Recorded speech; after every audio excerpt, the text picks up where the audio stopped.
Welcome to a regular meeting of the Plymouth Charter Commission, this 7th day of February.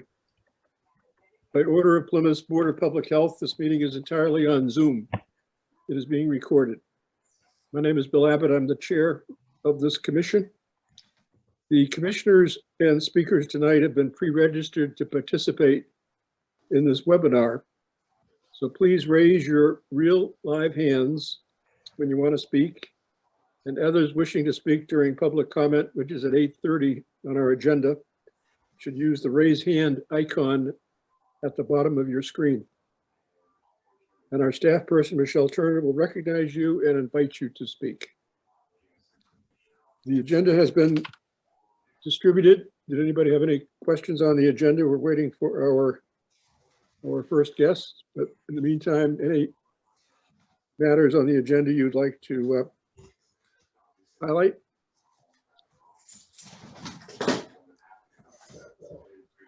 Michelle. I guess I'd just like to add, Mr. Chairman, that we just received today a very nice filled out questionnaire from Amherst, which will be shared with commissioners for next week. Right, thank you. Yes, I did have that, David. So being the first up on the agenda is Mark Sylvia. He's not a stranger to most of us. He's the moderator in the town of Fairhaven, dealing with 429 town meeting members. And he's agreed to be with us tonight. His responses to questions have been circulated to the commissioners. Mark, welcome. Pleasure to be here. Thanks, everyone. It's nice to see so many familiar faces. Very good. I think we have everybody but one present tonight. We have 8 commissioners. So go ahead. We talked about you speaking for perhaps 8 to 10 minutes, and then we'll pummel you with some questions. And your experience here in Plymouth, I think it went up to 2011, right? You were here 2009. 7 or 8 years, 9 years, town manager of Plymouth. So feel free to make any comments on the period of time that you were here, because we're in the middle of our charter commission, and I see that Fairhaven is also doing the same thing. You have a charter commission that's meeting. So go ahead, Mark, the floor is yours. Sure. Well, thank you, Chairman Abbott and members of the Charter Commission. It's a pleasure to be here this evening. I figured, I know I answered some of your questions as it relates to our town meeting form of government in Fairhaven, and I'll be happy to talk a little bit about that and about my experience as the moderator. But as the chairman said, I served the people of Plymouth for 11 years in varying capacities. Started as the special assistant to the town manager, and then as assistant town manager, and then I was honored to be the town manager. So I left in 2009 to join the Patrick administration. But I will say this, and I've been the town moderator in Fairhaven for 13 years, and previously served on the school committee prior to that. I want to say at the onset that I look back fondly at my experience in Plymouth, both in terms of what we were able to accomplish together, but also within the construct of the form of government that Plymouth has. And I point to Plymouth town government frequently, whether it's as moderator in Fairhaven, using that as a really good example of, you know, where we could strive to be in terms of the efficiencies that you have incorporated into your local government, whether at the town meeting, the legislative branch, or even in the executive branch. Plymouth does have a highly efficient charter, and as the former town manager, in a strong town manager form of government, we were able to accomplish a lot among the branches of government because of the accountability, the transparency, and the efficiency that Plymouth had contained in its government. For example, you have in your town meeting, the chairman said in Fairhaven, we have a town meeting of approximately 429 representative town meeting members. It's not it's not an open town meeting, it's a representative town meeting. There's approximately 60 to 70 town meeting members per precinct. We have 6 precincts. And all at-large elected officials in town are also, by virtue of being elected at large, are automatically town meeting members. So there isn't that separation of legislative and executive function in Fairhaven like there is in Plymouth. Plymouth has a very clear structure for their town meeting process. Everything from the committee of precinct chairs to the requirement that the advisory and finance committee has to provide a report within a prescribed period of time to all town meeting members. That is a highly effective way of educating the people who are ultimately going to make critical decisions for the town twice a year. Mark, can I interrupt you? Sure. As the barking dog, why don't you mute until you're ready to speak? Yeah, It's a little bit distracting. that's my puppy. Hold on 1 minute. Get the puppy.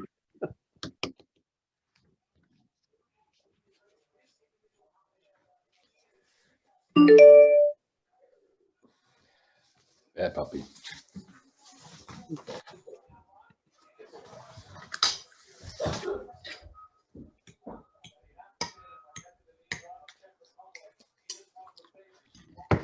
All right, that's my new puppy.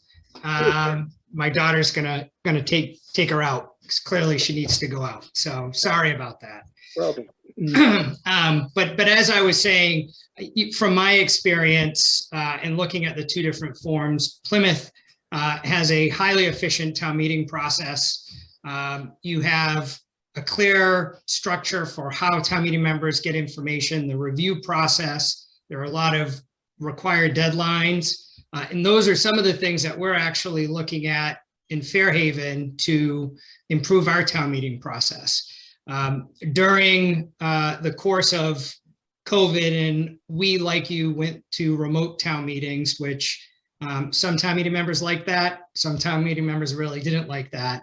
But it required, for example, the precinct chairs to meet more frequently in order to help ensure that we had a successful remote town meeting, that their precinct town meeting members were getting the information that they needed, that we were all coordinated to make sure that it went off as successfully as possible. You have that structure in Plymouth by virtue of the committee of precinct chairs. And I think that that has been, and I can tell you when I was town manager, it was great to have that sounding board as well. There was great feedback that we got from the committee of precinct chairs prior to going into town meeting. And that was a helpful forum. And the precinct chairs could also make sure that any efficiencies that needed to occur, they would pursue those either by bylaw changes or through the review process that I know is required in your charter. So there's a lot that I think we can learn in Fairhaven from Plymouth. And I think, and I hope you all know and appreciate that Plymouth's town meeting process is, at least in my experience, even when I went to work in state government and we would interact with town meetings across the state, Plymouth's town meeting process, to me, I think is a great example and something that other communities should strive for. On the executive side, I would say similarly, having a strong town manager form of government with the accountability that you have to the select board, but providing that manager the ability to make critical independent decisions on a daily basis is also something that works. It certainly worked well when I was town manager, and it works, and I believe it continues to work well and serves the town of Plymouth well. Having that professional by qualifications, by experience, that also has the ability to manage in as non-political a way as possible. And I'm not naive. There are political circumstances by virtue of having an elected board overseeing management, and that's part of our democracy. But I've always felt that the structure, the responsibilities enumerated in your charter for the manager enables that manager to make critical decisions that are ultimately in the best interest of the town. And even the committee structure, you have less elected, townwide elected boards than we do and that many towns do. For example, we still have an elected Board of Public Works. We still have an elected Board of Health. I was always amazed at how very specific and limited the elected boards were versus the appointed boards in Fairhaven. In Plymouth. And that again gave the government, the municipal government, the ability to be actually even more responsive to the public with less politics injected into it. So those are some of the observations that I have from when I was town manager. I use Plymouth actually as the gold standard and have for quite some time. I know your job is to look at your current form of government and decide whether or not there need to be any major changes, minor changes. And I know that there's been conversation about, actually I lived through a couple of mayoral charter attempts in Plymouth when I worked for the town. And I know that there are thoughts about, well, Plymouth is getting so big that maybe we need to evolve to a manager council form of government, for example. And I guess the most important question for you all to ask yourselves is, does the legislative process and the executive process in Plymouth now meet the needs? Is it as responsive as it needs to be? Can it address the issues that need to be addressed? And if the answer is yes, with some tweaking around the edges, then you've got a good, strong government now. If there is overwhelming evidence that you're not able to move forward, that you don't have the right ability to respond to issues on a regular basis or on a timely basis, then it's a different question or a different answer. That's how I look at it. It doesn't necessarily mean because you're 60,000 people, you need to automatically go to a mayor or you automatically need to go to a manager council form of government. The question really is your government currently able to respond quickly enough, legislative branch, executive branch, to the issues that are facing the community?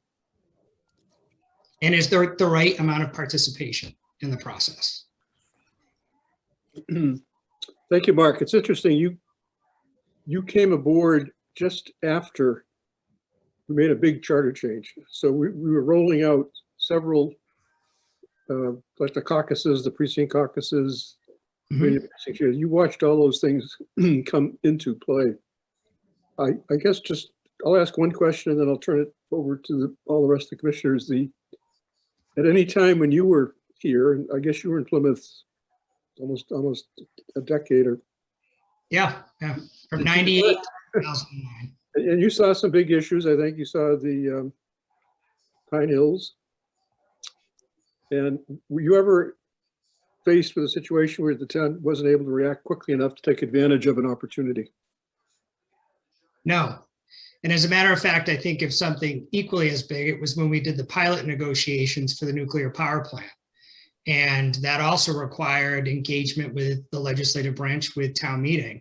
And we were able to very successfully negotiate the largest pilot agreement for nuclear power plant in the United States at the time. And the process worked. Right. So questions, Frank Mann. Thank you, Mr. Chairman. Thanks for being here, Mr. Sylvia. You're in a particularly unique position in that you served for a time at high levels of the state government. And of course, you led the town's professional staff. And one of the criticisms that we've heard that I don't have any other way of understanding the validity of is that the State House, people in the State House, essentially don't take the calls of a town management and a town representative form of government. That if a mayor calls, there's an immediate response, but that because of the diffuse nature of leadership in the town manager, town representative form of government, that they don't treat it as seriously. So you might have a perspective on that other people might not have. So I just want to get your perspective on that. Sure, I appreciate that question, Frank. And I'll answer it in the context or from the perspective of when I led the Green Communities Division in state government, when I left Plymouth to go start that division. And the focus of that division was to work directly with cities and towns on all things related to clean energy and climate issues. And so not only were we working directly with cities and towns, but we were working with legislators, state reps, state senators that represented those districts. And I have to say, I never saw, yes, mayors carry some particular gravitas because they're an elected mayor, they're an elected singular person. But at no time did I ever see that we were either not going to be engaged with or not pick up the phone if a town manager, the representative, whoever that representative may be, chairman of the select board, town manager, picked up the phone and wanted to talk to a state official, or even my interactions with members of the legislature with communities. So I don't, at the state level, we were never told, there was never a distinction where we were told, listen, if a mayor calls you, take that call. But if a member of a select board calls you or a town manager calls you, don't pick up that call. We were actually, it was the opposite. If a town official from the selectman's office or whatever calls the agency, you need to make sure that you interact with them and help resolve their issues. So I would tell you if, I don't think at the end of the day, there's a distinction between a town or a city or a manager or a mayor. There may be relationships between legislators and mayors, but that's different. Thank you. Yeah. Wrestling.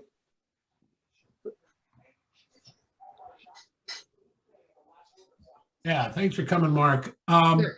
Just you mentioned that our form of government works because of how it's laid out and having a strong town manager. You know, I know you were a strong town manager, and I know Melissa was a strong town manager.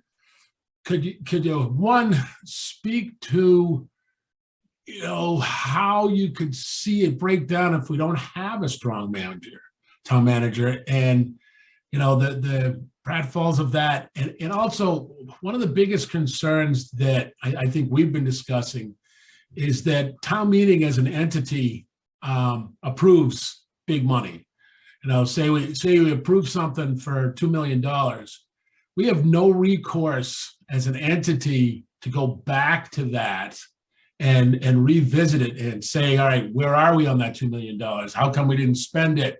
You know, and that's something I see as a major pratfall of the current Florida government. If you could, I know that's a two-part question, but if you could talk to it, I think it's connected, but. Yeah.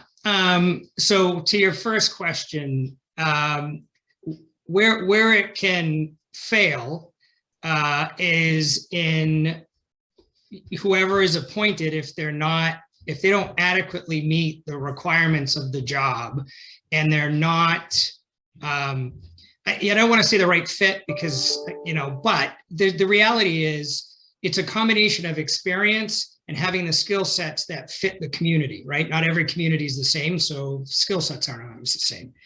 So if the wrong person is in the position, you can have, there can be challenges, but there's a way to cure that, right? There's a process to cure that. If the person is not working out, if the person's not the right fit, you have a process to address that. Presumably, I was evaluated by the select board every year. It was a public process in the end, and there are mechanisms to remove someone if they're not performing. So you have the structure in place to remove that person if they're not working. That's when it can go wrong. Now, the other part of that equation is you have an elected select board, and that elected select board makes that decision. It's probably one of the most important decisions that a select board has in a municipality, is to choose who the town administrator or town manager is going to be. And there could be instances where there's political issues with the select board. And we've seen that happen in communities.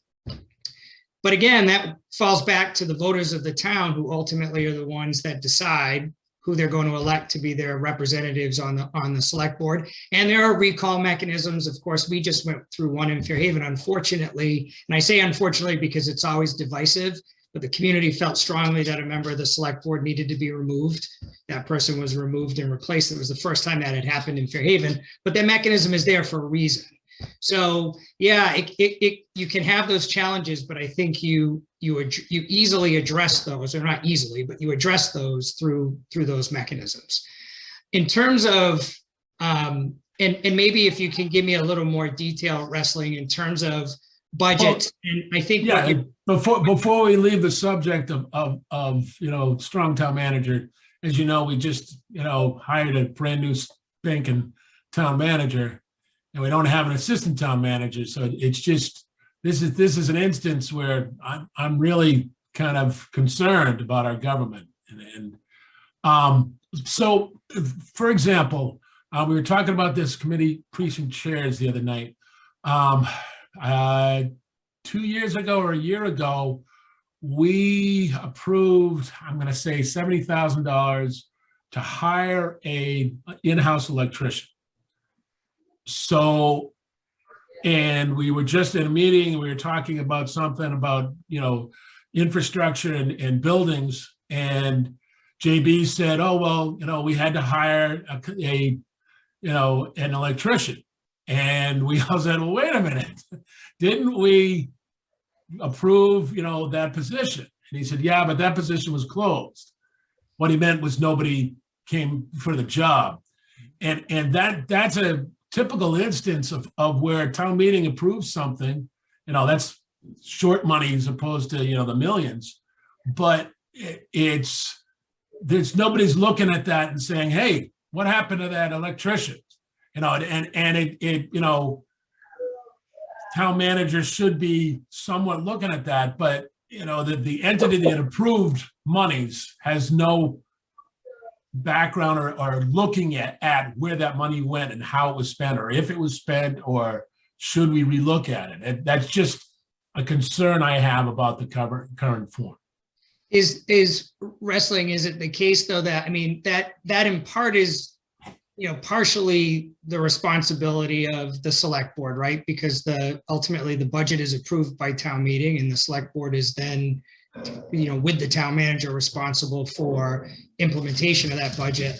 But you also have an advisory and finance committee. And, I remember, it was a very active group of people, and there were always questions, particularly around budget time. But even when you went to the fall annual town meeting, or in other instances, they could ask you to come in and explain why X, Y, and Z happened. So, I'm not sure if that's still the case, but certainly that was when I was there. But in your scenario, we got to ask for it. And we can only do that within 6 months, that town meeting. It's just, we have, and it's something that I think we've been looking at is, how can we find an entity that can look at this? And I think Preaching Chairs is trying to form something like that. It's just, 70,000 is nothing, but when we get into the $2 and $3 million, I hate to bring up Stevens Field again, sorry, Bill, but that's something we approved a lot of money for a long time ago and fell up by the wayside. That's just a concern. Yep. Thanks. David Peck. Yeah, mute. Yeah. Hi, Mark. Good seeing you. I've just got a variety of small questions, hopefully short answers. The first is, what was the motivation behind that citizen petition to change from 3 select board to 5? Sure. So as a result of we had a town administrator search process, and there was we had a 3-member board, and 1 member of the board was conflicted out because his spouse was the head of the senior center, and so he couldn't vote on the appointment of the town administrator. So we were down to 2 board members who were able to participate. They ended up being deadlocked on more than one occasion on the specific candidates for town administrator. So they failed to appoint. All 3 of the candidates withdrew. And that was around the same time that the whole recall process had started. There were other things that the citizens were upset about, particularly related to a member of the board, and they felt it warranted a larger representation of people on the select board to address both the conflict between the two members. When you fail to appoint a town administrator, you have a better opportunity or better chance if you've got 5 people as opposed to 3, or in that case 2. And they felt that the board needed more representation. They needed more diversity on the select board, and 3 just wasn't enough. And so it was all citizen initiated. The recall, the select board change, the name change to select board all happened, as well as the charter committee. It all happened kind of around the same time. It was probably the most consequential town meeting that I was the moderator for in Fairhaven. Okay, that's question number 1. Number 2, 429 members plus the at-large guys. First, the at-large people can vote, so they're voting town members? Yes, Because you said only the moderator usually doesn't, in case of a tie. right. But and I'm not bound by it like Yeah. Steve is in Plymouth. I'm not bound by that. If I wanted to vote, I could, but the tradition has been the moderator typically doesn't unless. Okay, so the at-large people can vote. Yes. And Yes, what's your, the entire board of selectmen, select board votes, the school committee votes, and by virtue of being those elected officials, they don't have to run for town meeting. They're just automatically town meeting members. and what's your usual turnout at town meeting? Sure. So pre-pandemic, it was anywhere between 100, it's around 125 to 175, sometimes close to 200. It really depends on the issue. But it's never been, in my lifetime, I don't think it's been more than 200, 225 town meeting members, and the quorum is 100. Out of 429. Yes. Okay. Next, hopefully quick question is, do you guys have a in-house town council or use outside council? We have town council that's appointed by the select board, but it's a firm. It's not inside. It's not a town employee. Okay. Next is, how come you use Robert's Rules of Orders and not town meeting time? It's in the bylaw. The town meeting bylaw for Fairhaven established that it would be Robert's Rules. So, I mean, that goes back to probably, I don't know, the 1920s or 1930s. Interesting. And my final question, again, thanks, is on the zoning board, you've got 4 associates or 4 alternates. How come, and does that work? Is that better than, Plymouth has 2? Is there any good reason for having 4? I honestly don't know the answer to that. I was actually a little surprised myself when I was preparing this, the responses to your questions. I'm not exactly sure. I don't know if there was an issue at some point or, but that's just what it is. I'm not sure I'm not sure the rationale, but it was years ago. Okay, thank you. Sure. Larry Pizer. Hey, Larry. Mark, first of all, thank you for teaching me the correct pronunciation of Fairhaven. Secondly, there is a tension between the independence and strength of the town manager and the oversight that the select board needs to provide. Obviously, there is a nuclear option of dismissing the town manager, but how do you see, and really trying to feel our way with this, how do you see the opportunity to convince the select board to have an ongoing oversight of the town manager without having a select board demanding to deal with individual appointments and things of that sort? Yeah, I mean, Larry, that's a really good question. And it goes back to who's elected to the select board and what they understand their role to be, right? And the charter, at least I think it is, and you may or may not agree, but I think the charter is pretty clear in Plymouth what the roles and responsibilities are of the town manager. And, you know, I hearken back to a time. So and I'm jumping a little bit all over the place, but I'm trying to use this as an example, Larry, and I'm not sure I'm going to be able to easily answer your question because I'm not sure you can absolutely correct for that, right? With an elected board who's elected by the people and they appoint the town manager. Unless you write more into the charter that expressly says you can't do this. This is, you know, and I guess that would be the only way to resolve it.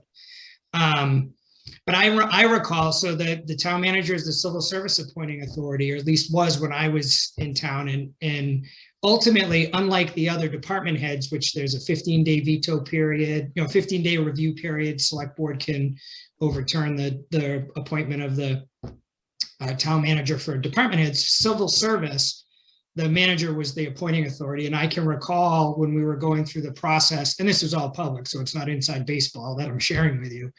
But when I had to appoint the police chief and go through that whole process with an assessment center, there were board members that were frustrated that they weren't more involved in that process beyond what would be appropriate. I kept them involved and informed. I let them know what was going on. But at the end of the day, even if there was disagreement with that, I was still the town manager after that decision was made. And so I guess that's the point, right? So civil service appointing authority, clear as day. The select board may or may not disagree with that, but that's what the charter says, and that's what state law says. So maybe you resolve it by putting more specific language in the charter. I mean, otherwise it's just who gets elected to the select board and electing candidates that, follow the charter. Thank you. One other question. We, as you know, from your time in Plymouth, have pared back the number of elected boards and officials. I was the first appointed town clerk. The one remaining board that is elected and might not be is the planning board. And can you give us, from your vantage point, the pros and cons of placing, obviously, if we don't have an elected planning board and we give the appointing authority to the select board, that gives the select board that much more power. But the question then is, should it be diffuse? Could you give us your thoughts on the subject? Yeah, I mean, boy, that's an interesting one, because I know in cities, the planning board is appointed by the mayor. There may be some instances where they're not, but those are the instances that I'm aware. And I'm not aware, and probably through your research, if in towns there are appointed planning boards, there may very well be. That's an interesting one, because I think, and Plymouth is a great example, because, and I still brag about it, that I find Plymouth to be one of the most progressive communities from a planning and economic development perspective that I've ever interacted with or worked with, right? Even from the state level, looking at all 351 cities and towns. And the planning board was always so busy in Plymouth. In so many other communities, they're not nearly as busy. I mean, when I was working in the town, we had everything from the Pine Hills, as Bill pointed out, to Hollywood East, if anybody remembers that. And there were meetings after meetings after meetings after meetings after meetings that the planning board was actively engaged in Plymouth. And it's everything else. I mean, Plymouth has so many other planning related issues, whether it's land related or development related, or the combination of the two. Plymouth has always had a lot of planning issues, and so the planning board has been very busy. And I think as a result, that's why Plymouth has always had an elected planning board, because the planning issues are so big that the community has felt there needs to be, more than one elected group of people that make critical decisions, and a transparent, public engagement process that goes on. And so I don't know. I mean, I tend to think that an elected planning board, unless there are any issues or problems, you know, are there issues from from an economic development perspective or a planning perspective or a open space land use perspective in Plymouth? I think having a elected group that is dealing with those issues continues to make sense for Plymouth. It certainly continues to make sense for Fairhaven. Yeah, Mark, Always glad to see you again, Mark. Yeah, you too, Larry. just one little follow-up point. Mark, you mentioned the movie studio. It's interesting during your tenure, those are the, thinking back on two of the largest issues that faced Plymouth that really affected the town, which direction we're going to be going in, Right. and so forth. And in both instances, we had special town meetings because there were time of the essence issues. We've had more than one special on the Pine Hills, but that's interesting that you were in that period. Further comment, David Malaguti. I think you're muted. Yeah, I think you're muted, Dave.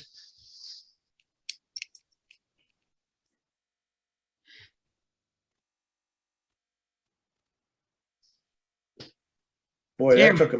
that took a minute to do. Okay, two questions. The first one is, do you see an expanded role for the Committee of Precinct Chairs? We've tossed that around. And the second question is actually a follow-up with what Bill Abbott just said. Do you think we should have an easier path to special town meetings? I remember when I first got on the board in the 80s, the town meeting could be called, an emergency town meeting could be called in 10 days. I believe now it's in 30 days. Should we be working towards expediting that so that when the need for a special town meeting occurs, it's not a lengthy process to do it? Is it 30 days for Plymouth because of all the other requirements like the report and recommendations of the Finance Committee? Yes. Yeah, so because otherwise, for example, in Fairhaven where we don't have any of those requirements, and I wish, believe it or not, we did, it's 10 days, right? That's state law. It's, you have, you know, a certain number of signatures if it's by petition. Otherwise, the select board can call a special town meeting anytime, and it's you have to post for 2 weeks as opposed to an annual, which is 1 week. So those are the things you'd have to look at, David, right? Is maybe you define in those instances where you have to have a critical special town meeting that you waive the requirement for the report and recommendations of the advisory and finance committee, or, you know, because it sounds to me like a special town meeting, when you have two annual town meetings, may be extraordinary and you may need it for a very particular issue.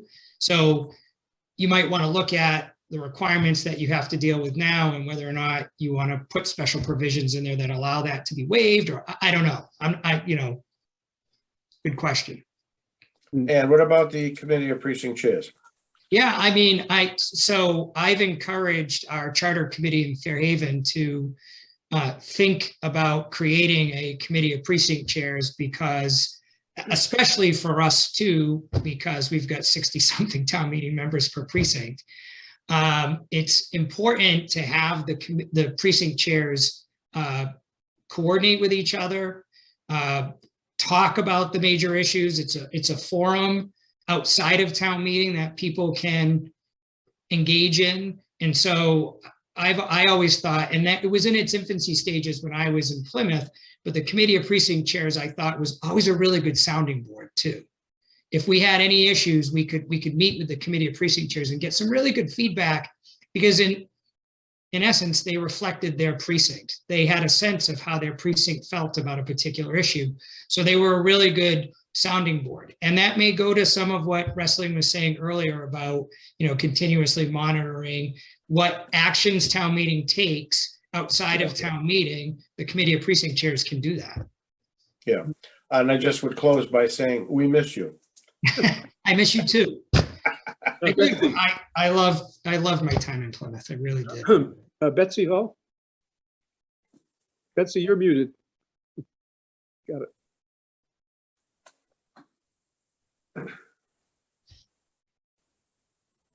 Okay, so it didn't work that time. Hi, Mark. Great to see you. Nice to see Thanks you for too. joining us tonight. I have 4 questions, but I'll give you them, of course, one at a time.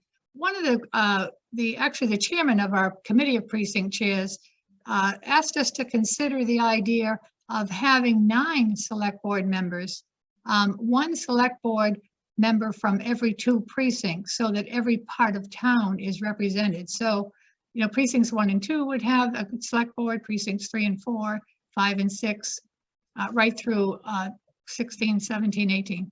And that would give us 9 right now as select board members. And the opportunity to get voted into select board would be limited to those 2 precincts. So people wouldn't have to spend huge amounts of money to get elected from the, entire town. They wouldn't have to canvass the entire town. And no area of town could dominate the select board. What do you think about that suggestion? I know it's new to you, so you don't have to jump right in if you don't want to comment on it, but I think it's an intriguing idea. No, I'm happy to, and thanks for the question, Betsy. Automatically, when I heard you describe that, that sounded to me more like a council and a council form of government than it did a select board, right? Because the select board is the executive. They provide the executive function for the community. And, 5 works, we know it works, but 9 for an executive function, I think would be a bit unwieldy. And you have town meeting already. When you go to a 9 and they're representative of particular precincts, that acts or functions more like a council, right? So city councils typically have at-large and ward councilors. And so that sounds more like a council to me. I agree, but most councils are at least 11, some 15. So the size isn't actually a problem, right? Well, except for the fact that they're legislative, right? They're the legislative function of the community, not the executive. Unless it's a town manager, city council, then they are both the executive and the legislative branch. Sort of, but it's really, that's a mayoral, believe it or not, even with a manager council, that's a mayoral form. So the manager in essence has, without the ceremonial responsibilities or the election, they're still the executive for the community. The council is still more legislative. I see. Thank you. Sure. You are close neighbors with the town of Dartmouth, which I Yes. grew up in Dartmouth. And they have a provision under their select board that says what their duties are. And then it says, provided, however, nothing in this section shall be construed to authorize any member of the select board, nor a majority of such members, to become involved in the day-to-day administration of any town agency. Does Fairhaven have a provision like that? We don't have a charter yet. So I'll make sure that the charter committee knows that provision exists in our good friends, fellow Bristol County community of Dartmouth. I think that's a great provision. Because it makes very clear what the expectation should be for every select board member and how they interact with the management and the management of the community. I'm going to recommend that our charter commission strongly consider adding that to our charter. And you can hold the select, if it's in the charter, that's something you can hold the select board accountable to. The third question, can I ask one other one? No? Did you want to say something, Bill? No, go ahead, Betsy. Oh, okay, thank you. The city of New Bedford, I lived there for a while. I grew up in the town of Dartmouth, so I'm very familiar with the city. This morning in the Standard Times, do you get the Standard Times? You must, right? Online, I read it. Yeah, I get it online too. It said that the golf course was going to be turned into an industrial park. I was part of it. Yeah, half of it. I was pretty surprised about that. So I called the Parks and Recreation Department and I said, did you have any opportunity to have any part of that? And for a park, because there's a lot of housing developments. You probably know that section of New Bedford. There's affordable housing. There's a lot of developments there, and they don't really have any park much at all.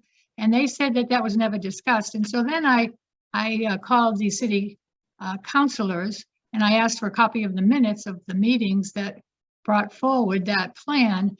And there was no one made a public comment in the meetings that I was able to get minutes to just today. No one came forward and said, what's happening. And according to the Standard Times article, it was required by the city of New Bedford that they put some land, open land, into conservation, and they chose a parcel of land way in the boondocks in Dartmouth to be their conservation land, swap, where the police do their rifle range firing. So it seemed as though conservation and parks were sort of completely eliminated from the discussion from this 11-member council. Simply just wanted an industrial park, and there was very little involvement from the city. So I didn't know if you had followed any of that. Only in the newspaper, and I know that Whaling City Golf Course is the course where that proposed location is going to go. Half of it will stay a golf course, and half of it will be an industrial park right off of 140, which I'm sure you know very well as well. But I mean, there's been a lot of coverage, and I presume there's been a lot of discussion and debate about it. It's right across from Sullivan's Ledge and the old Superfund site. So, but I wasn't involved, so I don't know what process they followed, but I presume Mayor Mitchell followed the proper process. I'm sure they followed the proper process. I was surprised that, there was no public interest in having a park there. So, because New Bedford doesn't have much open space. So this last question is, remembering your time with us as a town manager, are there any actual suggestions you would have? When I was town manager, if we had had this in the charter, that would have been helpful. So is there any suggestion you have for us as a charter commission in ways that we can strengthen our charter?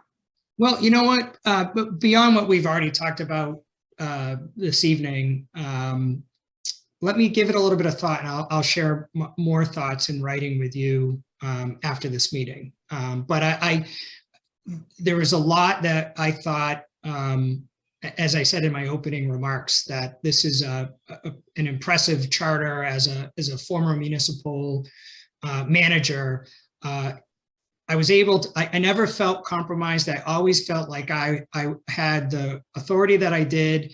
There was a lot of interaction with the public and community organizations and boards and committees. And I think there was the right balance. I think, strengthening things like the committee of precinct chairs and, some of these other things that you've talked about in terms of clarity in terms of the select board's role as it relates to day-to-day management. Those are all really good things that I think will further enhance your town charter. Thank you so much. And if I could interject, it may be, Mr. Chairman and fellow commissioners, that as we develop a draft, we could share it with Mark for comments, because he's sort of both a peer reviewer but also knows Plymouth a little bit. So Makes sense. I'd be happy to. David. Bill, so go just ahead. a thought. Sure, I'd be happy to. Bill. Hello, Mark. Can you hear me? I can hear you loud and clear, Bill. Okay, great. I have 3 questions. And my first question kind of builds on what David Malaguti indicated, and that is, in your experience as a town manager for the town of Plymouth, operating under the confinements of our charter, did you ever experience a situation that developed where an opportunity came, it needed legislative action, and the legislative body could not meet in a timely manner? I know it's David spoke of this, of missed opportunities, but did you ever see anything that would have even the slightest thing? Did you ever find yourself having a discussion with department heads or boards of selectmen like, well, this going to a town meeting is a daunting task, we'll wait for the fall? Or did you ever feel as the task to assemble town meeting was problematic? No. Nope. Okay. The question I had also, having dealt with this charter for as long as you did, as the special assistant, you were probably seeing a lot of different things that a lot of town managers and assistant town managers don't see. So by starting on that level, You were seeing the nuts and the bolts and the different players that were assembling the things that needed to make town meeting happen. So you were involved in a micro level. Yeah. As you move towards assistant town manager and town manager, you start to move to different elements of that. I remember when you were there at town hall and we just passed the Community Preservation Act, I was working with you before you were a town manager, and then when you moved to town manager, I was kind of moving to another person for those for that information. But as you look at that charter and the work that you did around it in those capacities, do you see a couple of, thinking about it, maybe you can put some think about this later and maybe provide in writing.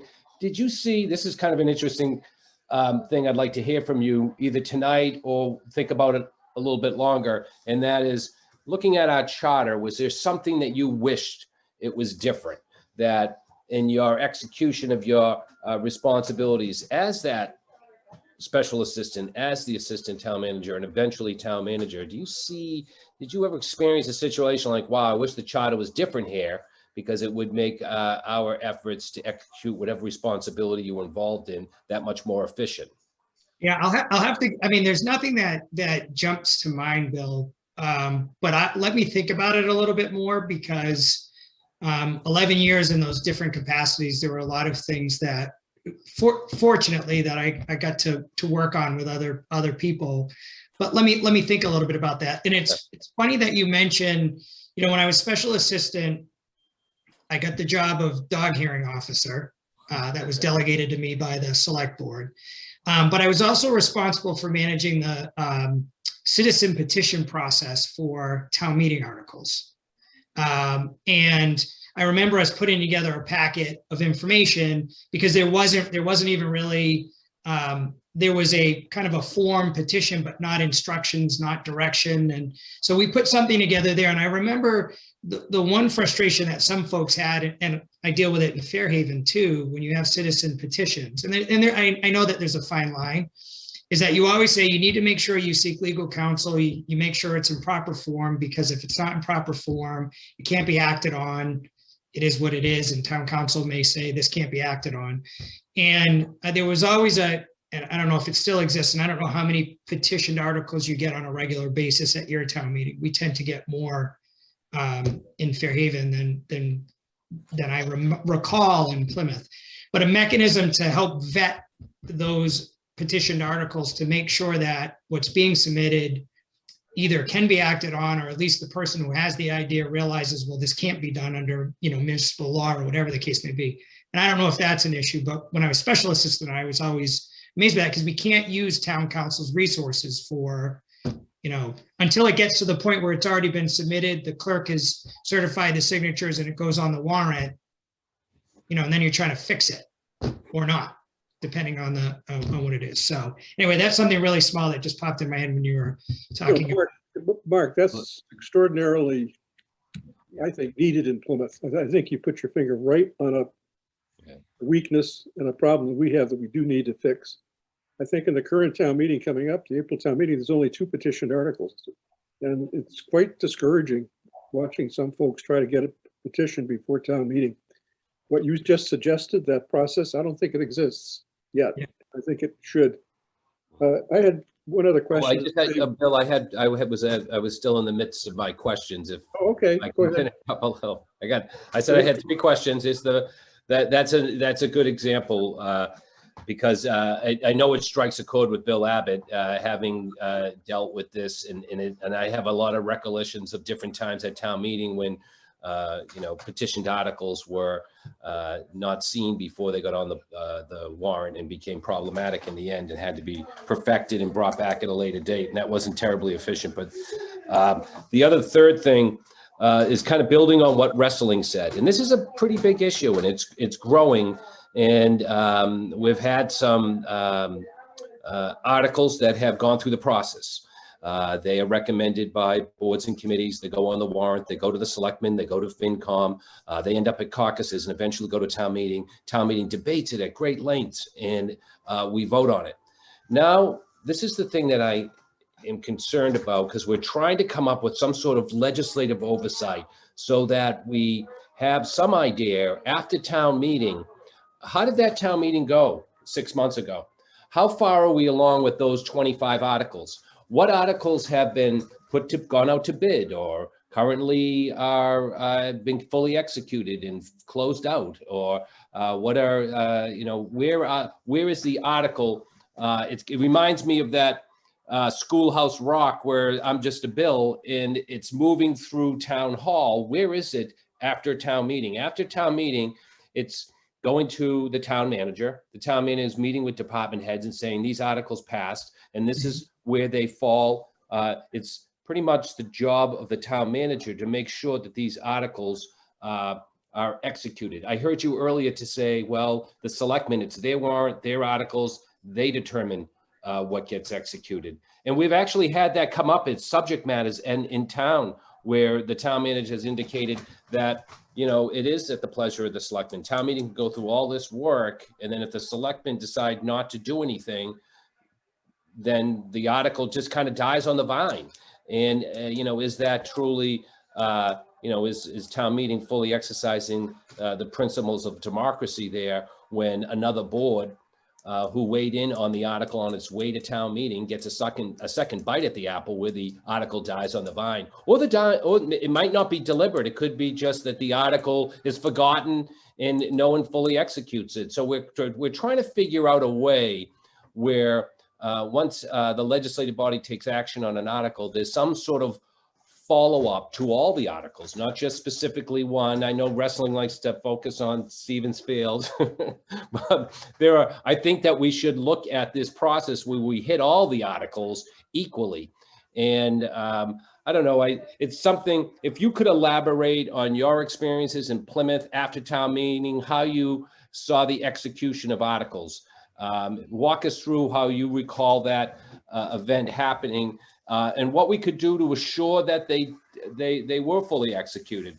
I know sometimes articles are passed by town meeting, and by the time you get it out to bid with the procurement office and you don't get any bids back and there's not enough money to do what it's intended to do, is there some fail-safe measure that pushes it back to town meeting to let people know this article that you passed was not enough money and it went out to bid and it didn't happen?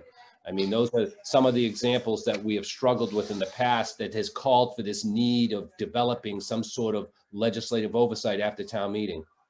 Yeah, so a couple thoughts, a couple things come to mind. So my point with wrestling was that because he was looking for who's ultimately the responsible party, who would be held accountable, who would you expect to go to and say, why isn't this happened? And that was my point with the select board, is that, I mean, if you're looking for someone who's accountable and it's not happening, presumably you'd go to the select board, right? I understand the nuances of all of that. From my recollection from my day, after we had a town meeting, we knew exactly what town meeting had voted, and in essence you triage, because some of these articles are under the auspices or would be under the responsibility of the planning and economic development director or the police chief or the fire chief. So as the manager, you're making sure that those things get triaged off to the right department head to make sure it gets implemented. And in the back of your mind, this was an expectation of town meeting. I don't want to have to get questions at the next town meeting when I'm trying to pass other things and my credibility is now in question because I didn't take care of something that was voted at town meeting. So, I mean, by the mere nature of the structure, there should be an expectation. You don't want to walk into the next town meeting and start getting plastered with questions about, well, why didn't this happen? And why? Because it affects your credibility, right? That was always, at least in my mind, that's how I operated. That's how the select board that I worked under operated. We never wanted to be embarrassed at town meeting or lose our credibility. Now, in terms of, I also seem to recall, and you all know Pam Bergardi. Pam was the assistant to the Advisory and Finance Committee, and she kept meticulous track of articles that were authorized and approved, particularly the finance articles. The finance director obviously was tracking those because those are all authorized. And so you have to report on them. You have to show that this money was authorized. So there's that kind of underlying financial reporting. But Pam was always And I'm not sure if that role still exists or if there's an opportunity to expand that role. But we work very closely together to make sure, because, she put the report and recommendations together. She ultimately reported, to the finance director and me, but also worked directly for the finance committee. That was a catch-all as well, just to make sure. And from time to time, she wouldn't be afraid to ask, well, do you know what's happening with this? So at least at the time, we had the right structure in place, but maybe it's the advisory and finance committee, but more likely it's probably the committee of precinct chairs, because it's really their town meeting members. The advisory and finance committee is appointed. They have an advisory role. The direct extension of all of the town meeting members would be the committee of precinct chairs. Yeah, I'd like to, again, provide you with some of the information that some of the proposals that were coming up for this oversight, because it's interesting. It has led us back to two sources: committee of precinct chairs and the finance department. Yeah. Obviously, the finance department is naturally already assembling this review, monitoring process. All right, thank you very much, Mark. By the way, Pam is moving towards retirement in the next couple of weeks. Pam Pagani, she was unbelievable as a finance person. Yeah. And, sad to see her leave, but Pam Pagani, longtime finance person at Town Hall, is retiring. But thank you very much. Give her my best, please. Yeah, you bet. Any other questions for Mark? Betsy? Mark, I just wanted to tell you that one of the charters I chose to study, we all chose charters to study as all other commissioners, was the town of Dartmouth, because I had grown up there. And I noticed on their website, and you might want to look at it with your charter commission, something we're talking about, is they actually have a web page now where they give progress reports on different articles or projects that the town is working on. And I think that's something that other towns, I've seen other towns doing that as well, so that they will say this particular project, this has happened, or, here's the place in the process we are. And I think that if we could have something like that in the town of Plymouth, any of us in the whole town could click on that webpage and it would be right there. Here's what's happening. Stevens Field is almost all done and we're going to celebrate next week, and, things like that. So I think, hopefully our commission will think about something like that. And if you look at the Dartmouth website, you'll see it. Yeah. Thanks again. That's great. And I don't know to what extent town meeting in Plymouth has their own dedicated page on the website or the moderator. We do in Fairhaven. We provide as much information as we possibly can. Town meeting members through the precinct chairs on the town meeting page, and then me as the moderator. And that's easy to set up, but then you need to make sure that you've got people accountable to continuously keep the reporting function going. But that's great, Betsy. And I'll take a look. My sense in Dartmouth is that's the executive branch and the department heads who are keeping that information present. Yep. Okay, Mark, thank you very much. You certainly opened our eyes to a lot of good ideas, and we can work closely with you in Fairhaven. One thing I just want to mention, you're the chair right now of the Town Meeting Review Committee. We completed our work. We did it right before the pandemic hit. We completed our work.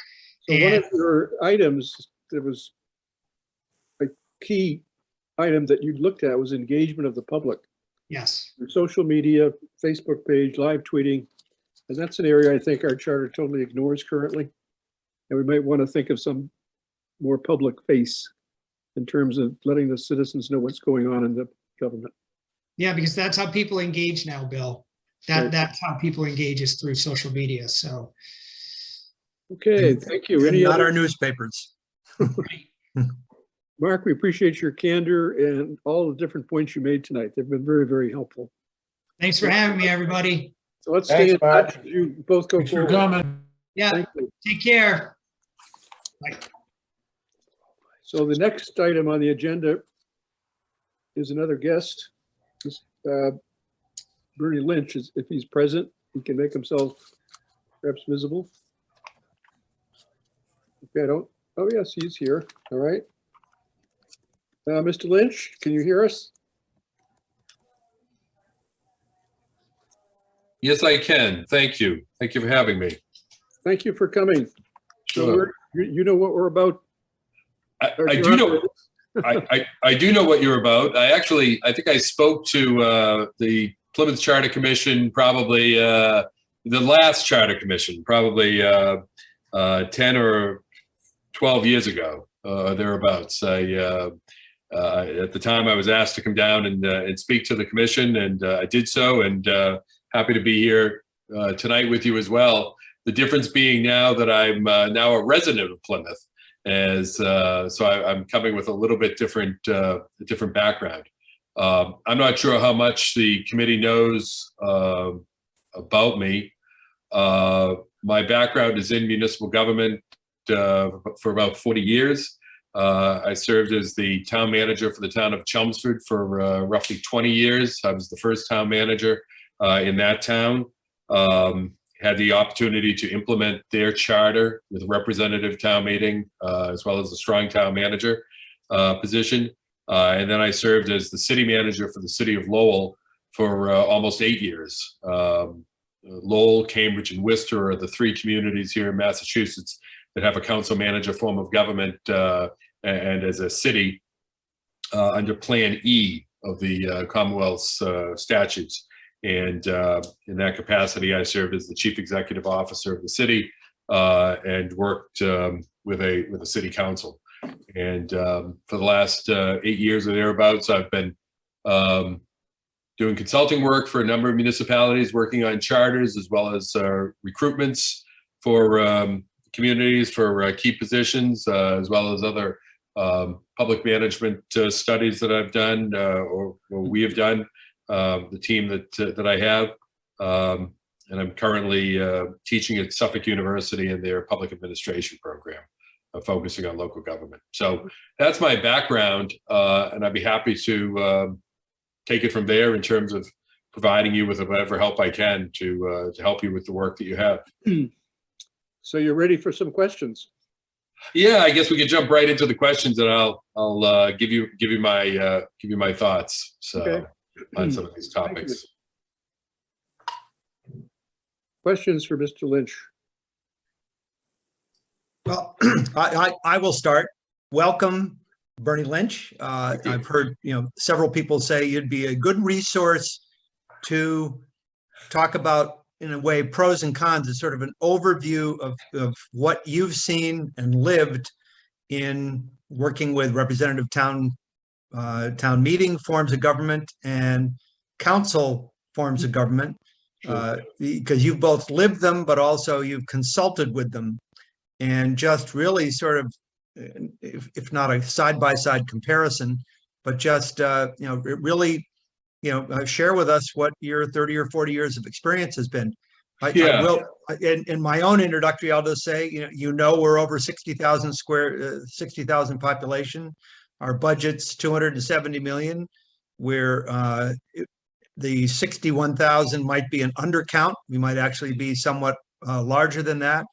And everywhere you look, there's apartment buildings or condos that we're still growing dramatically, right. And are the largest town meeting form in the Commonwealth, if not the world, New England and the world. So just would love to hear your kind of pros and cons about the two forms of government and what is actually a citizen of Plymouth you also might suggest. Sure. Well, I actually, I've had an opportunity to actually work in all three forms, right? And work with the fourth form. I worked in open town meeting, and back when I was in Chelmsford initially, they had an open town meeting. I worked well with open town meeting, but I was happy to see them move to a representative town meeting. I thought that was more effective in terms of ensuring that there was adequate representation within the town, as well as accountability. And I always found it better to have representative town meeting than open town meeting, because I had the, you had a group of people that were truly vested in the decisions that they made from one town meeting to the next. Pretty much the death knell of open town meeting in Chelmsford was a town meeting in which people packed the room and voted in a budget that was $1 million out of balance. because they had a special interest that they were trying to support. It was an irresponsible action, and that was used as an argument for moving to representative town meeting. So I thought representative town meeting worked well for a town of 35,000 people, which Chelmsford was at that particular point in time. Interestingly enough, we just completed a project for the town of, working with the town of Andover on reviewing their charter, and they're a town of 35,000 people, and they have opted to keep town meeting, open town meeting. They get 800 people showing up at their open town meeting. And sometimes more. So they were pretty much locked into doing that, although they did look at the council manager form as a possibility because of some of the issues that I think you're probably looking at as well. I have never worked in a council mayor form of government, but I've worked with council mayors, and I have some thoughts with that. Obviously, I'm a supporter of professional management. That's my experience. That's my background, so I'm sort of locked into that.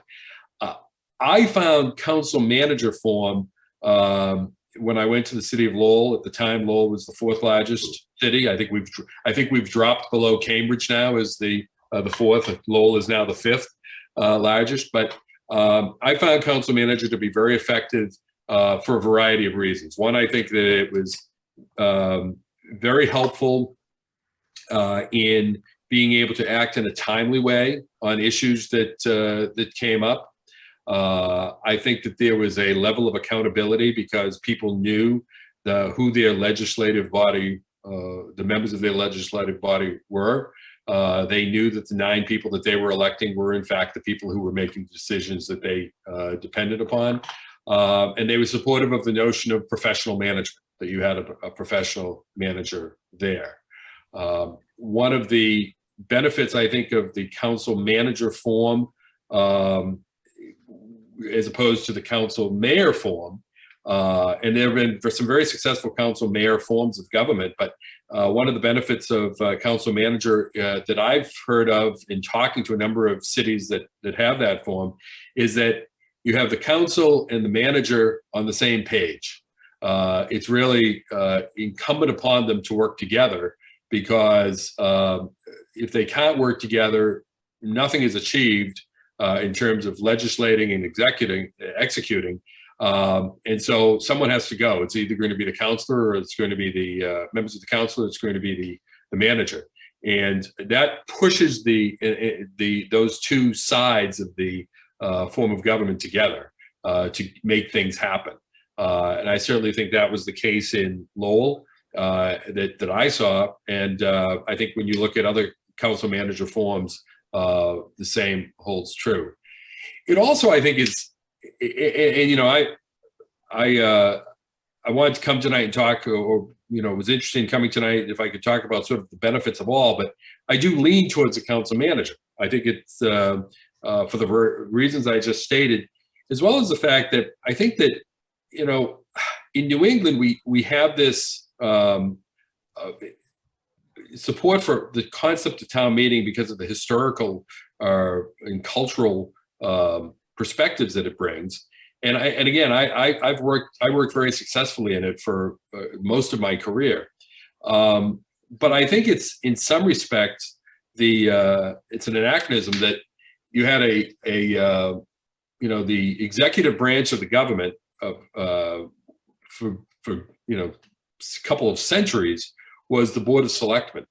And even then, it was a very fragmented form. You had a Board of Selectmen that had certain responsibilities, but you had other parts of the executive branch that were performing other responsibilities, whether it be for an elected Public Works Commission or road surveyors or, you know, other aspects of your local government.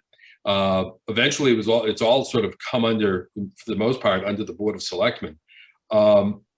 But because of the complexity of local government, the complexity of everything, we've layered in this manager form on top of a Board of Selectmen, or with a Board of Selectmen, that is very confusing to everyone involved, including the citizens. They look to the board to solve problems, but the board is a policy setting organization. I think the Plymouth Charter speaks to that, as do most charters that have a manager form. But what is policy and how do we do that? And selectmen generally have been in this position of being betwixt and between. They're not the legislative body. They can't act like a legislative body because they don't have that authority. And you have a situation where they don't have day-to-day administrative responsibility because that goes to a professional manager who's hired on their education and skills and professional skills and abilities. So it creates this tension that I don't necessarily think is always in the best interests of a community. And it can work successfully, but I think that the council manager form is a clearer and cleaner form. And frankly, that's why it's the most popular form of government in the United States. There are more communities that are council manager than any other form of government. So that's where I lean. Although certainly I think, again, I had I think great success as a manager in a representative town meeting as well. But maybe because I learned the skills working with open town meeting, and having the representative town meeting was a much better form than that. So in any event, that's sort of where I lean. But Okay, Larry Pizer. We obviously, as you were completely involved, just hired or in the process of hiring a town manager. And it was quite a dance. There were people who applied and then withdrew before they were considered. There were people who applied and withdrew after they were considered. And I know that in our neighboring towns to the south, there were people who were offered a position and withdrew after they were offered the position. So there is something about hiring a town manager. From our point of view, I think we're looking toward how we control, how we give the manager control, how the manager integrates with the rest of town government. But could you comment on what it is with town manager candidates as they look toward possible hiring by a town? Sure. Well, I think a couple of things, and I see Dave here. So Dave certainly went through this experience with the screening committee. And so he's probably tired of hearing me talk about this. It's a very again, I'm a supporter of professional management, but it's a very tough time right now in municipal government with regards to hiring managers, because there's been such a turnover here in the Commonwealth, and really across. I mean, I can send you articles that predicted this from 6, 7, 8 years ago about the silver tsunami that's happening in local government as all of the baby boomers start to pull out. We're seeing that certainly here in Massachusetts, where most of our work is. Of the roughly 260, 270 positions, manager type positions here in Massachusetts, we're probably getting close to 200 of them that have turned over in the last 5 or 6 years, which means that it's a very competitive market. So it's tough to get people, and over time, I think that will settle down, but it's tough to do that. In the case of Bourne, which I know you're speaking of where someone withdrew, there was a case situation there. There was a personal reason why the candidate withdrew that directly applied to that. Here in Plymouth, there were concerns about a variety of topics. One, we had another situation where it was a personal issue. I know the candidate, knew the candidate myself, and believed the reasons he gave me when I was working on the search. But we had other candidates withdraw because of some political uncertainty that they saw with regards to what was happening here in town. There were some concerns regarding the work of this commission. There wasn't a lot, but there was a few people that we spoke to that legitimately had concerns that, you know, there would be a move away from a manager form. Interestingly, I had the same situation when we did the search out in Amherst. In Amherst, they had exactly the same form of government that Plymouth has now. They had a charter commission that was looking at moving to a council mayor, and we had candidates that decided not to apply. Certainly candidates that were concerned and opted not to apply. At the end of the day, you know, we made the case to them that Amherst had a long history of professional management, and they were not going to move away from that. And sure enough, they didn't. They ended up going to a council manager form. So I think that the reasons are that, you know, it's a tough market. There aren't enough people going for these positions in general. The southeastern part of the state has always had has always been a little bit different in terms of attracting candidates. Excuse me. Plymouth, of course, is you know, sort of the rare community in this portion of the state. It's so much larger, 65,000 people, roughly, surrounded by a number of smaller communities. The jump up from some of those smaller communities into a large community like this is a challenge. So you have to look outside of the region, and it's tough to get people to move. Sort of the dynamics of the uncertainty with the local politics, what happened to the prior manager, as well as the charter commission, caused a number of these candidates to question whether they wanted to move forward. 1,000 years ago, when I took my poli-sci course, we talked about separating executive and legislative responsibilities. And I think that exists in Plymouth. I have to admit that it makes me a little uncomfortable that the council manager form of government blurs those lines. The council seems to be both an executive and a legislature. Is that? That's a great. Sorry, if you could comment. Yeah, no, that's a great question. You know, I think it kind of speaks to what I was saying about the making sure that the legislative and the executive are on the same page, but they're on the same page in terms of the same goals, right? The goals are set by the legislative body through policies, through legislation, legislative action. The real executive response, well, I'm not even sure you necessarily would say that the council has executive authority. The council's tie into the executive is appointing the manager and oversight of the manager, right? So the council is required to evaluate the manager on an annual basis, or should.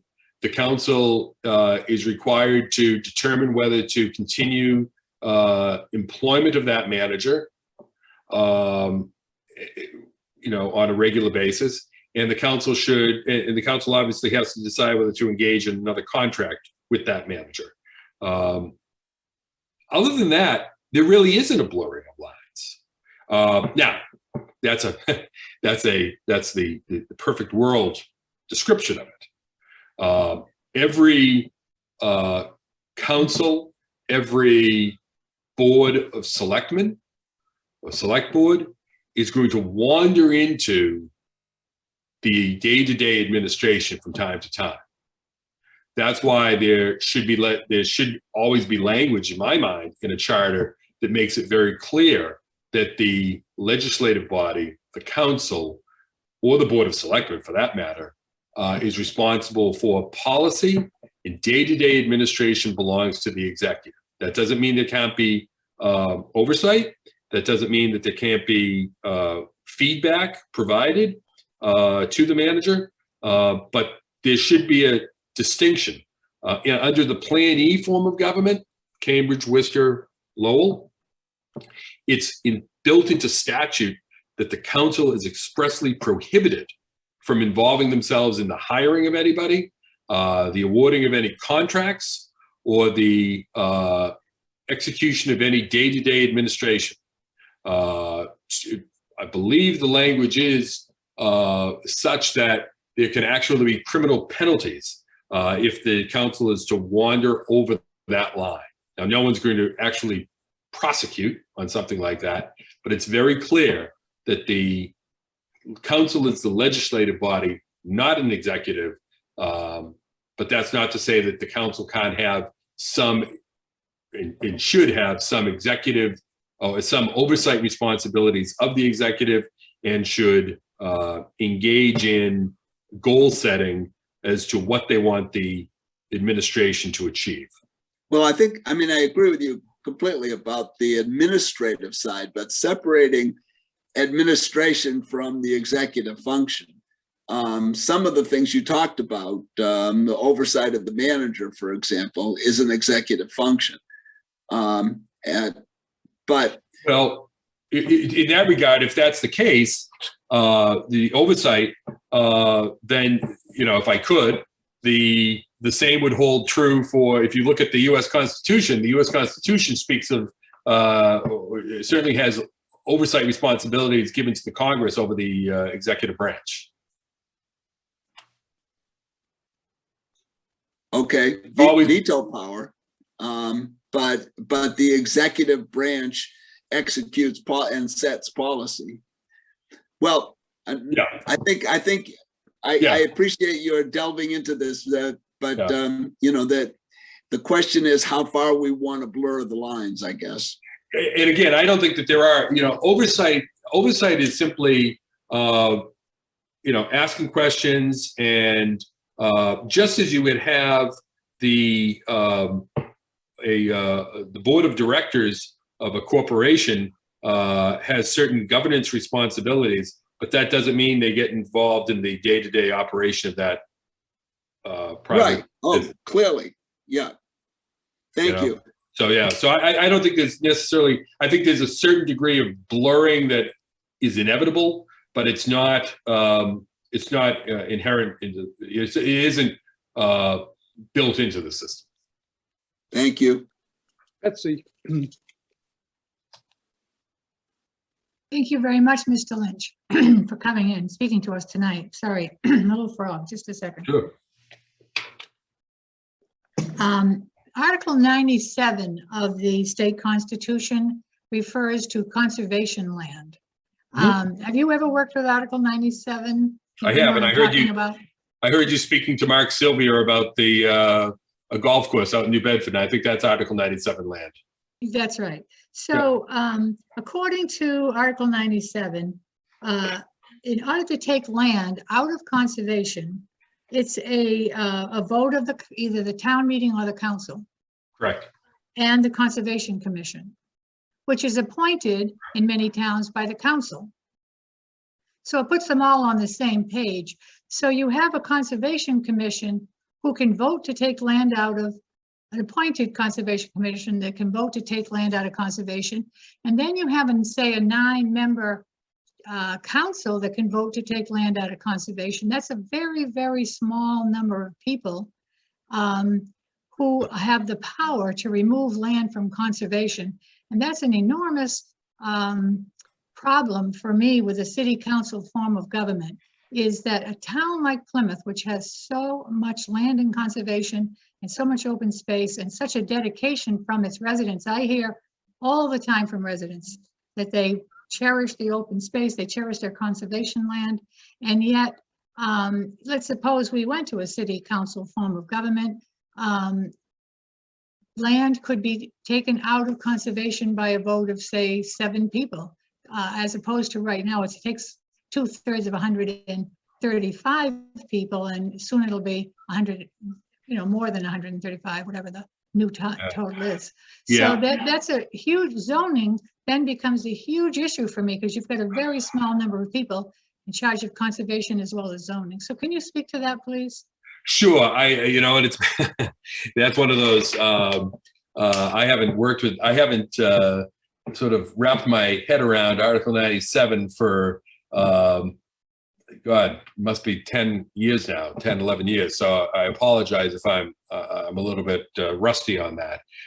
We did have Article 97 issues when I was in Lowell, where we tried to move land around to create some opportunities within the community. It was never an issue that we had that, because you have to replicate the land. You can't just take it out. You can't just take the land out. You have to replicate it. You have to put it into another piece of property into Article 97 in order to do that. And my recollection is you need the state to approve that. So it's not just, a slam dunk that you get to do it. But I will tell you, it was never a problem in any of the land that we had in Chelmsford that we did that with, or the land that we did that in the city of Lowell.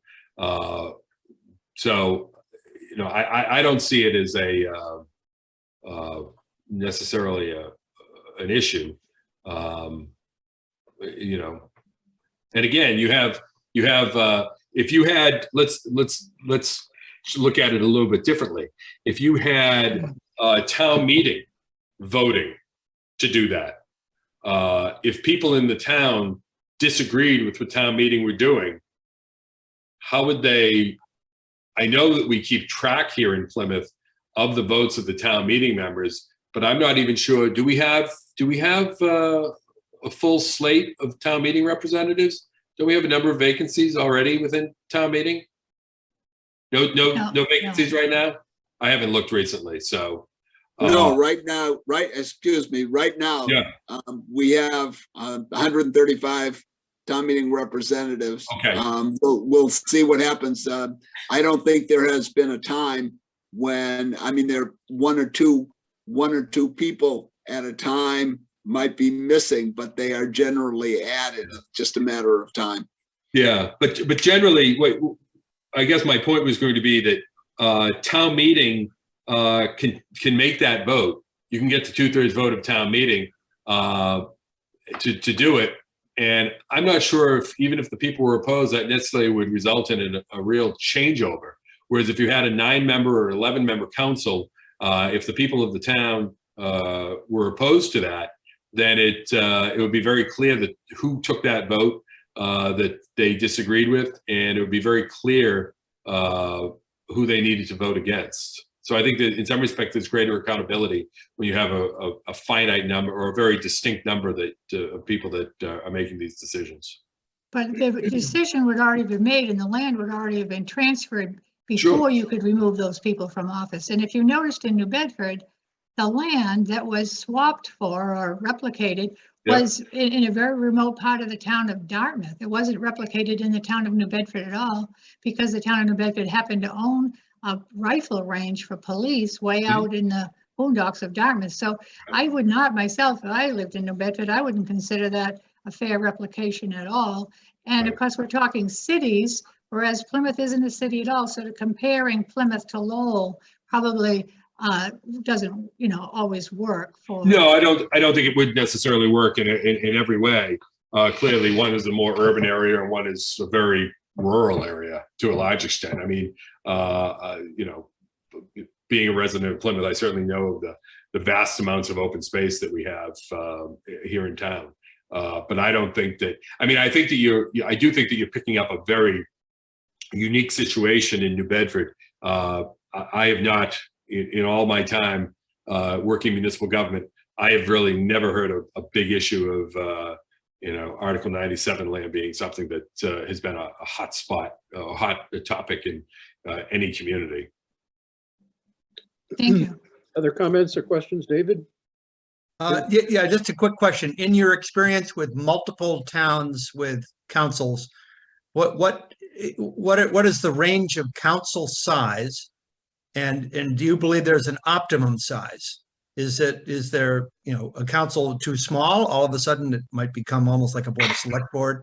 Yeah. Or is there a council that's too big? What's a good range, and what would be your recommendation? Yeah, I would think a council should be somewhere between 9 and 13. Much beyond that, you get into what Barnstable had or has, and then you have anything smaller than 9 is, I think, too small. And you want to make sure, I would say that you want to make sure, I had the situation where I had, in Lowell, I had everyone was at large. They've since changed that now to being a mix of representation from each from different districts, as well as 3 at large. I did have a situation in a community that I worked in another state, in Rhode Island, where they had a 5-member council, so similar to the size of a board of selectmen, and they were all voted by district. And I think the hazard there is it's great to have that level of representation to a particular portion of the community, but the downside is nobody's looking out for the best interests of the entire community. And I think representative town meeting is a way of ensuring that every portion of the town is provided for, which is beneficial. But I think what you want to avoid with any form of government is the idea that people are there to vote for their section of town as opposed to the community as a whole. Right. So I'd say 9 to 13 with a provision that it be by district and then an at-large component. And the back half of that question would be a representative town meeting. Is there sort of an optimum size or an optimum range? I don't know if I necessarily would. I would say somewhere probably between roughly 100 to 170. I don't think you want to go beyond that. There are some communities out there that are in the 200s, and there may even be one out there and a little bit higher than that I think it simply gets too big. Okay, thank you. I have one question. Looking at checks and balances, you mentioned a town manager working with a select board Yes. and how there can be conflicts, but in that situation, you have a third center of power, which is the town meeting. Whereas with a council, where you merge the legislative with a certain degree of executive, Yep. seems to me the council is going to be overpowering the manager more so. Yeah, I mean, it's an interesting question, an interesting observation. Again, having worked in it, it was, you're in this profession, if you will, or this position, you work with what you have, and there would be certain actions that would be or requests that were made that the selectmen might want to head down a particular path that there may be some questions regarding the wisdom of that, but ultimately that decision was really a legislative decision that would belong to town meeting, and so therefore that had some benefits to do that, but it did create that confusion with everybody as to who was supposed to be doing what. Selectmen were, we talked about, there was a question about blurring of lines. Selectmen would wander into administrative and executive, obviously they're part of executive, but they'd wander into the day-to-day administration. So those lines were blurred. And then you'd have the selectmen trying to advance certain legislative priorities, but they weren't the legislative body. So that line was being blurred. And so there was a lot of blurring all over the place as to who was responsible for what. And the end result of that is there is a check and balance that comes with that, but there's also a level of inaction that results from that, because nobody can take the next step along the way. And therefore, there's a level of frustration that grows within the community with regards to solving problems. So that's sort of a flip side to that. Right. Any other, thank you. Any other questions or comments? Thank you very much. Sure, happy to help out.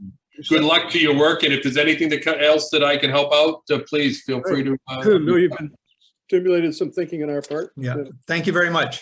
All right. Thank you, Bill. All right, thank you. So we've come now to the public comment part of the agenda. Michelle, is there anybody who wishes to speak in public comment?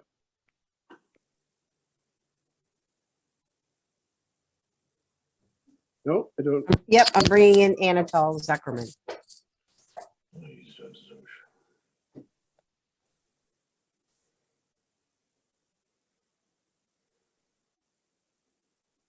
I see Mr. DiNardo.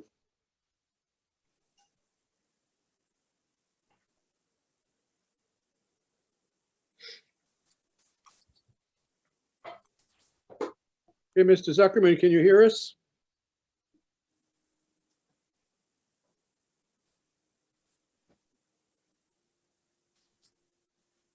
Michelle, why don't we, I see Mr. DiNardo is here and he's ready to speak, and then Mr. Zuckerman when he's ready to follow. So Mr. DiNardo, go ahead. Hi, Mr. Chairman, thank you. My name is Al DiNardo. I live at 46 Sunflower Way, and I have spoken a few times, about a month and a half. First of all, I want to thank you for bringing in the former moderator of Brookline. I know him very well. It was very informative to show us that we could still have a town and deal with big city issues. I don't think you get a town any closer to the inner core of a city than Brookline. So I think that they deal with their issues on a very good level. And I want to add that one of your members, Mr. Pizer, had spoke that in the event that if Plymouth and Brookline both had residency requirements, which they did not, that there was an instance that we had a town manager here where his wife happened to live in Brookline, which would have triggered the fact that both would have happened to have to live in separate communities. And I say this in jest, I think after 2 years of a pandemic, that might be a lot more popular than we think right now. But anyways, on more of a serious note, as I spoke last time about different cities and what's going on, I went on to the city of Lynn, and what went on in Lynn, and that one family has pretty much been the political machine of the town. Recently, Lynn, in 2018, adopted a home rule petition of special legislation to borrow $14 million for operations. No other city or town was ever allowed to do that unless they were in receivership. Now they have a trash fee that they're now paying. So the citizens of Lynn kind of have lost control. And this has been my argument with keeping town meeting.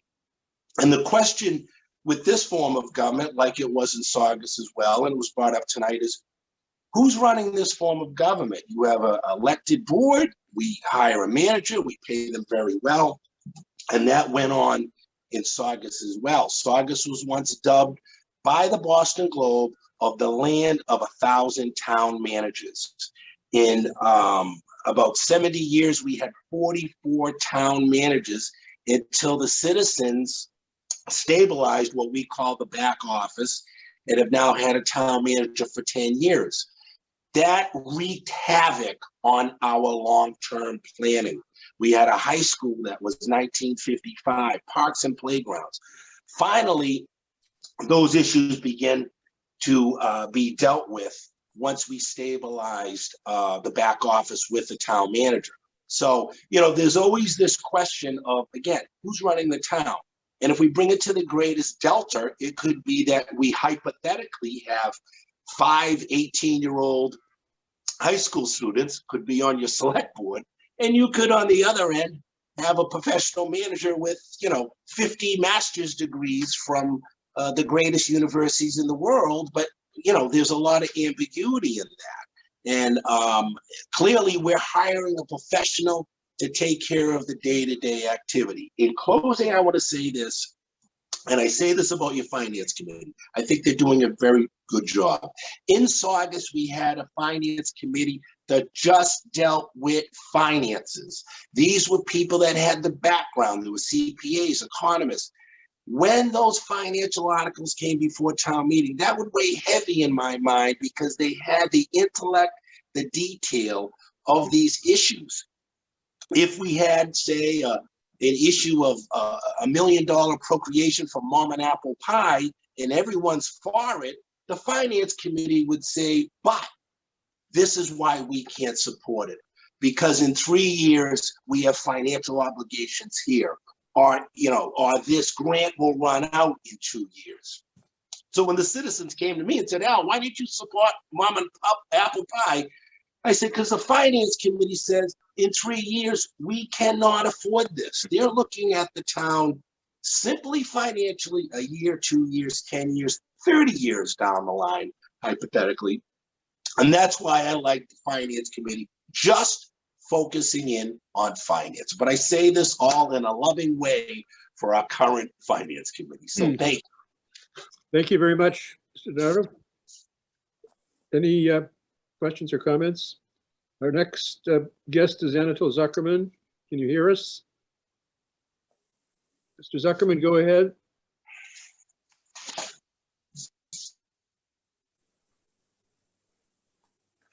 Can you hear me now? Yes, we do. Okay, good evening. Apparently, my previous testimonies to this commission were ignored, so in the hope of starting a serious discussion on my proposals, I have to introduce myself. I'm a retired architect with more than 60 years of experience in architecture and city planning with a diploma from Harvard School of Design and practical knowledge of municipal issues of the United States. During my 8 years of working with Plymouth administration and the community, I produced the following: proposed Plymouth energy efficient construction to planning board and planning department in 2015, ignored. Served on Plymouth Energy Committee twice from 2016 to 2018 and from 2019 to current, ignored and shouted down. Filed citizens petition to replant trees that are lost to construction, 2016, defeated. Designed and proposed 10-minute village project to planning board and Board of Selectmen, 2017, ignored. Filed citizens petition to create a new residential commercial zone in North Plymouth and Prestige Way, 2018, defeated. Collected signatures to support the energy stretch code, approved in 2020. Worked with the state representative Matt Moratori and Senator Susan Moran to amend the language of Massachusetts Solar Access Law, 2018 to current, being discussed at Massachusetts State House now. Filed a mandatory solar petition for a new commercial construction in Plymouth, 2021. Prevented from reaching Plymouth town meeting. Filed elevated city, a conceptual study for Plymouth coastal line from Cordage Park to Manamet Road, 2021, ignored. In addition to my previous testimony to this commission, I wish to say the following. First, according to the current Plymouth Charter 2-7-1, quote, residents and taxpayers of the town may speak on any article in a warrant subject to such procedural rules as the moderator may impose, end of quote. This rule gives moderator a total discretion of the procedure of the town meeting which prevented warranted articles from reaching the town meeting. Therefore, I propose to amend the language of this article as follows. Residents and taxpayers of the town may speak on any article in warrants without restrictions. Moderator may speak on any article in warrant like any other member of the town meeting, but may not exclude any such articles from the discussions of the meeting. Unfortunately, the current arbitrary and frivolous restrictions of free speech are being practiced in many other public forums of Plymouth. During my 8 years of working with Plymouth administration, I was shouted down and muted in public meetings by the town employees who didn't like my dissenting comments. Therefore, I propose to include the following article 2-7-1A. Mr. In the Zuckerman, new- before you read your article, we do have a time limit. You have 1 minute. 1 Okay, minute left here. I'm finished. I will finish in 1 minute, Mr. Chairman. Thank you. My text, residents and taxpayers of Plymouth may speak during public meetings without interruptions and restrictions in accordance with the First Amendment of the United States Constitution and the United States Judicial Doctrine. I would like to discuss the above described proposals in greater detail as a guest speaker during the future meetings of this commission. Thank you. Thank you, Mr. Zuckerman. Anybody have any questions or comments? Very good. We'll see you then at a future meeting. Is there anybody else, Michelle, who wishes to talk in public comment? There are no other hands up. Okay, very good. So we've got a few things left to accomplish tonight. First, next on the agenda is the approval of the January 24th minutes, which were sent out to everybody a few days ago. Motion to approve. Motion to approve. Seconded? Yes, seconded. Any I'll discussion? second it. I'll second it. Bill, there was one spelling error out. The word campaigns looks like champagne, so I'll let Michelle know. Okay, campaign, not champagne. Got it. Anything else? I'd rather have the champagne. All in favor of approval of those minutes, say aye. Aye. The minutes are approved. Is there any, well, there is one piece of new business, which is a calendar, which Michelle sent out to everybody. It was a green sheet. Looks like this, a calendar that takes us all the way to September. Meeting dates are hard to come by, so we want people to be able to plan. We're sticking to Mondays because they seem to be the least controversial. We have to Very much appreciate that. Say again? I appreciate having a long-term calendar to plan myself. Thank you. Right. There's a little, if the circles are the meeting dates, the squares are holidays, which is the one disadvantage of Mondays because they seem to fall on holidays, but we're able to deal with it. But basically, we're trying to stick to no less than 2 meetings a month. We may have to increase that schedule as we get further along in the spring. And you'll see she put a asterisk around September 16th, which is the date that our preliminary report is due. So just read it between now and the next meeting. And if you have any objections to the schedule, let us know before the next meeting. Is there any other new business? Is there any old business? Yes, just Bill? one. Who spoke? Yes. I didn't see who said just one. David? Just one. Yes, go ahead.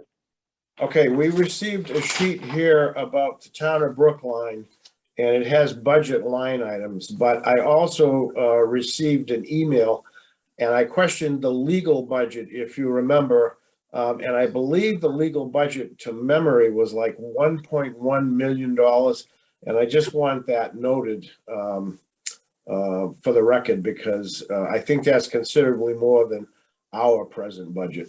Yes, yeah, everybody received that. And I think that's about right, David. It was considerably over $1 million. It was very interesting. If anybody doesn't have it, let us know. We'll send it out again. Thank you.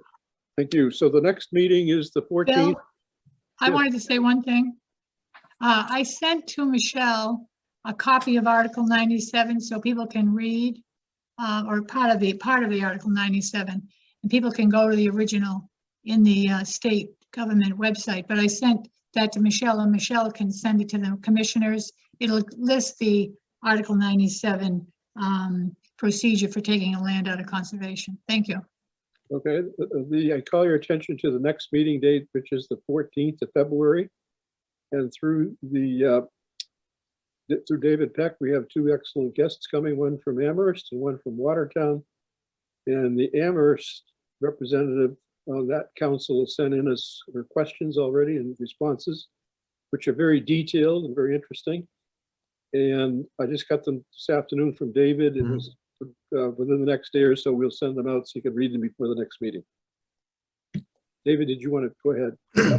Yeah, just want to say, in Michelle's package that she shared with everybody, one of the back of the agenda, at least on mine, I've done some research about frequency of town meetings across history. I just went to all the town reports, just sort of bopped between different things. So I found it interesting. Historically, we have had more than 2 town meetings, and we've certainly had more than a single session. I just thought I like history, so I wanted to share that with everybody. I think that's relevant to both our thinking of a potential council, but also tweaking our town meeting form to allow or welcome more town meetings. And then I kind of updated my draft for discussion purposes of potential charter formats with focus on checks and balances and super majorities and credentials for appointed committees. There are some of the changes I put in, but again, just to put something on the table for discussion. And in the questions we heard from our 2 guests today, they helped provide some light on some of the thinking in this draft. But just wanted, I'd like to do my homework and share it with you guys for thoughtful consideration. Thank you very much. We appreciate that, David. There was one item on the agenda that I skipped over, and that was the rights of nature presented by Frank Mann. He's going to be doing that maybe next meeting or the meeting after that. Hope to be the 28th because the 14th was not amenable for the guest I hope to bring in. Right. Any other old business, new business, or questions or comments? Looks like we're finished for the evening. Motion to adjourn. The move to adjourn and seconded. Second. Yep. All in favor of adjourning this meeting? Aye. We're adjourned.